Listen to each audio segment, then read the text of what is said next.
You're about to witness something extraordinary and terrifying. A sitting president publicly demanding that his own Justice Department go after a U.S. senator, one who once tried to impeach him. Yeah, you heard that right. Trump is now calling for the DOJ to hunt down Adam Schiff, branding him dishonest, corrupt, and a danger to the nation. And Democrats, they're calling it what they believe it is: political vengeance disguised as justice. Their warning is simple. If this continues, the entire U.S. justice system could collapse from within. Because when power becomes personal, the law stops being law and turns into a weapon. To understand how we got here, you need to rewind a few years. Adam Schiff isn't just another senator. To Trump, he's the man who tried to end his presidency. Schiff was the face of the Ukraine impeachment, the voice that read out phone call transcripts, the man who accused Trump of abusing power for political gain. For MAGA loyalists, Schiff became the ultimate villain. Now, the tables are turning. For months, there have been quiet rumblings that DOJ officials, many of them loyal to Trump, have been digging into Schiff's finances, questioning mortgage documents and property filings across multiple states. Then came the shift. Two of Trump's most vocal critics were suddenly charged with financial crimes. First, former FBI Director James Comey, indicted on obstruction and false statement charges. Then, New York Attorney General Letitia James, the very prosecutor who led the civil case against Trump's business empire, indicted on mortgage fraud. Two political enemies, two indictments, both following direct public calls from Trump himself. The timing wasn't subtle. Within weeks of Trump urging his attorney general to restore justice by prosecuting corrupt political operatives, those prosecutions began. Now he's naming Schiff, and the message is crystal clear. The list isn't finished. This isn't some random feud. It's a power script being replayed in real time. The president pointing, the DOJ moving, and an entire political order watching the walls shake. It started with a late-night social post, the kind Trump loves to drop like a match in the gasoline. Adam Shifty Schiff was so dishonest and corrupt, so many laws broken, the authorities should finally do something. That line, "should finally do something," was the spark. Washington exploded. Within hours, Schiff fired back, saying he wouldn't be intimidated, warning that Trump was trying to criminalize opposition. Democrats rally behind him, accusing the administration of dismantling DOJ independence. Republicans split down the middle. Some quietly cheered, calling it overdue accountability. Others warned that this was a line no president should cross. Inside DOJ headquarters, the atmosphere turned electric. Career prosecutors whispered about political interference. Recusal memos were reportedly filed. Internal fights over evidence standards broke out, and senior officials began walling themselves off from decisions they didn't trust. Meanwhile, Trump's allies flooded the airwaves, insisting the president was finally cleaning up corruption. The press went into overdrive. Cable hosts talked about weaponization. Editorials screamed constitutional crisis. Commentators compared the moment to Nixon's Saturday Night Massacre, when the line between politics and prosecution vanished. Trump's supporters see it as justice long denied, a reckoning for those they say abused power first. His critics see something darker, a slow-motion implosion of democratic norms. The country isn't divided down party lines anymore. It's split between those who think power means survival and those who think power still has limits. The immediate fallout has been brutal. In Congress, Democrats are gearing up for war. House and Senate committees are drafting subpoenas demanding internal DOJ communications, recusal records, and decision memos. Some lawmakers are already calling for the resignation of the Attorney General. Others want a special counsel, not to investigate Schiff, but to investigate the investigation itself. Republicans, on the other hand, are preparing their counterattack. They're framing it as equal justice. They say if Democrats used investigations to go after Trump for years, it's only fair the same rules apply now. The talking point is simple and sharp. If you did nothing wrong, you have nothing to fear. But Schiff's legal team isn't waiting. They're reportedly preparing a preemptive defense, ready to file motions, challenge evidence, and claim selective prosecution. Every legal move will be televised, every procedural step politicized. Inside Washington, the mood is apocalyptic. Democrats whisper that if the DOJ indicts Schiff, it's the end of prosecutorial independence. Republicans whisper the opposite, that it's the beginning of long overdue accountability. And the rest of America, they're watching a movie where both sides claim to be the hero and both could be wrong. The bigger picture is even more dangerous, because even if no charges come, the threat alone changes behavior. Every official, every judge, every critic now asks the same quiet question before speaking. What if I'm next? And that's where the story turns, because here's the part nobody's talking about. What if this doesn't stop at Schiff? What if the DOJ actually moves forward, issues an indictment, or even brings him to trial? What happens when a sitting senator becomes the face of America's first open political prosecution in decades? That's the line we're about to cross, and on the other side of it, nothing in American justice will ever look the same again. When you strip away the noise, the tweets, the shouting, the press releases, what's left is something more dangerous, a new political doctrine taking shape in real time. It's simple. Use the system before it uses you. Trump's moves against Schiff aren't just about revenge. They're about rewriting the rules of power itself. For decades, Washington ran on a fragile code. No matter how fierce the politics, the Justice Department was supposed to stay neutral. Presidents didn't tell prosecutors who to charge. Senators didn't fear arrest for opposing the White House. That code is gone now.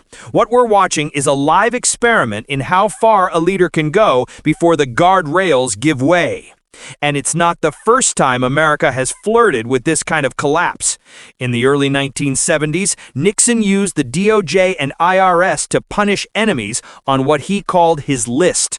When Watergate blew up, the backlash restored limits for a while.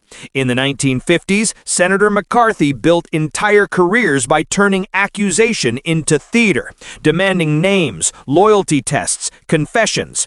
Even the Clinton impeachment years showed how oversight can morph into obsession. Each era taught the same lesson, that democracy survives only when restraint outweighs retaliation. But that restraint is gone. This is a new era where investigations are ammunition and indictments are campaign ads. Trump doesn't hide that. He thrives on confrontation, turning every scandal into proof that he's fighting a corrupt elite.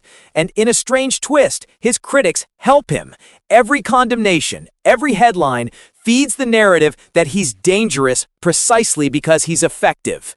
To understand the stakes, look at the equation behind this moment. Trump sees politics as transaction. Power for loyalty, loyalty for protection. The DOJ becomes leverage. The courts become optics. If he can make an example out of Schiff, he sends a message to every other official who might defy him, I can reach you too. For Democrats, that's the nightmare. Because if a sitting senator can be targeted, then no level of seniority provides cover. For Republicans, it's more complicated. Many know the risk of normalizing this. They remember how quickly the pendulum swings. What happens when the next administration inherits a fully politicized DOJ and decides to use it against them? Still, for now, this strategy works. Trump's base sees it as payback for years of what they believed were rigged investigations. Russia, impeachment, classified documents. They feel vindicated watching his rivals face the same scrutiny he once endured. But there's a darker layer here, mutual destruction disguised as justice. Each side justifies its own actions by pointing to the other's sins. The result isn't accountability, it's escalation without end. And lost in all this, the human cost. Schiff's family now faces daily security threats.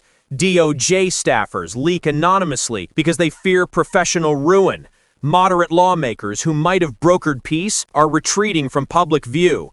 Ordinary citizens, meanwhile, scroll through headlines that sound more like scripts from dystopian fiction, a government turning on itself in real time. Trust dies slowly, then all at once. When people stop believing that justice is blind, they stop believing in the system altogether. That's when societies drift towards something else, something colder, meaner, more tribal.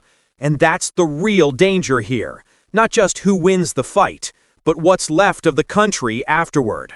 History doesn't repeat, but it rhymes. And right now the echoes are loud. Nixon tested the line, and Congress pushed back. McCarthy went too far, and the Senate eventually censured him. But every generation needs its own breaking point, and maybe this is ours. What makes this one different is technology. Every move, every accusation, every headline lands instantly in millions of feeds, weaponized within minutes. You don't need censorship when you have chaos. You don't need coups when trust collapses on its own. Trump understands that better than most. He doesn't just control the narrative, he is the narrative. By publicly calling for Schiff's prosecution, he ensures the story never ends. If DOJ acts, he claims victory. If DOJ hesitates, he claims corruption. Either way, the fight feeds him. And for his opponents, that's the trap. The more they resist, the louder he grows. So where does this go next? Scenario 1, full prosecution. DOJ moves ahead. Schiff is charged. The spectacle begins. Hearings, leaks, protests, counter-investigations. Trump declares proof of equal justice. Democrats declare democracy in danger. The public splits down the middle, and whatever verdict arrives, half the country rejects it. Scenario 2, quiet retreat. Under pressure from Congress and the courts, DOJ backs off. No charges, just rumors and damage. Trump claims victory anyway. They were guilty, they just got protected. Democrats sigh with relief, but the damage lingers. The message to every critic remains, you could be next. Scenario 3, political overload. The fight over Schiff triggers a chain reaction. New oversight hearings, budget showdowns, state-level defiance. By the next election cycle, both parties promise to restore justice, but what they really mean is control it. Each side arms themselves with lawyers, committees, and media outlets. By then, law isn't a referee anymore, it's just another player on the field. What's unfolding isn't just about Trump or Schiff, it's about a system learning to survive on outrage. The more divided the country becomes, the more useful division is as a weapon. Each crisis generates content, ratings, fundraising emails, and votes. And somewhere along the way, truth becomes optional. Justice collapses quietly. Not in one dramatic fall, but in thousands of small compromises, each justified by the last. A prosecutor ignoring protocol here, a president tweeting demands there, a senator calling it just politics. Until one day, nobody remembers where the line used to be. So now the question isn't whether Trump will push the DOJ to act, it's what happens if they actually listen. What happens if political retribution becomes the new normal? If every future president decides that the law is just another branch of campaign strategy, that's when America stops being a democracy of laws and starts being a democracy of survival. And that's the quiet truth behind the noise tonight. This isn't just a fight between Trump and Schiff, it's a test of whether power can still be restrained once it's learned it doesn't have to be. So what do you think? Is this accountability, long-delayed justice finally catching up to powerful people? Or is it theater, revenge disguised as law, meant to send a message to anyone who dares oppose him? Tell me in the comments, because the next move and the next collapse might not come from the White House or Congress at all. It might come from a system that no longer remembers what justice feels like. Like, share, and subscribe, because this story isn't ending, it's only beginning.